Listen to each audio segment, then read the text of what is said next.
And I said to the man, he said, please help me, please save me. Late Saturday night in Taylor, South Dublin, a disturbing assault took place. An Indian man was violently attacked by a group of teenagers. He was rescued by Jennifer Murray, a 42-year-old local woman. Completely covered in blood from head to toe. He had 2 massive wounds on his head, all of his skin, all of his clothes. There was actually so much blood that we had to cut his coat open to check that he hadn't been stabbed anywhere else. The victim is an Indian Amazon employee who had moved to Ireland just a week ago. Back home, he has a wife and a child. He was very shocked, very withdrawn, very submissive. There was no aggression. He wasn't shouting. He wasn't crying.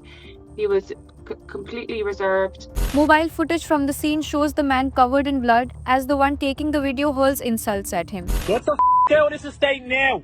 Get the out! There was like abusive comments being shouted and all, which was just awful, just absolutely awful. Jennifer witnessed the scene from her car. She later posted a video on Facebook describing the incident. So they stripped him of his trousers, his underwear, his shoes. They also robbed his phone. They robbed his money. So the whole time he was so apologetic, and he was, pulling his coat down. So I had a blanket in the car belonged to my babies, so I used that to cover him up. They rushed him to Taylor University Hospital after. Well, I've never been afraid of any Indian men or South Asian men or anything like that before. They have been Indian doctors who have saved my life when I was 20 years of age. The assault is being investigated as a possible hate crime as the group falsely accused the man of acting inappropriately around children. So this is, I have been told by the police, something that they do. They attack these people, they strip them of their clothing, and then they take their image and they put it on social media, and they spread this rumor that they were in a place they shouldn't have been, doing something that they shouldn't have done. But even before the facts could settle, the narrative online took a darker turn.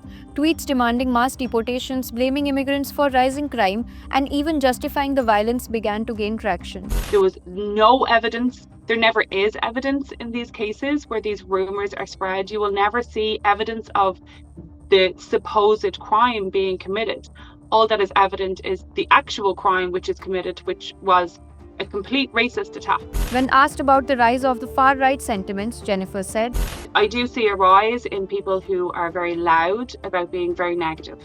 I do see a rise of people who are comfortable in things that maybe weren't ever said out loud in the previous years. But I do believe that there is a rise in being comfortable with being negative, and has effects on society. It has consequences, and I think it also has attacks like this where truly the teenagers they have to live with this.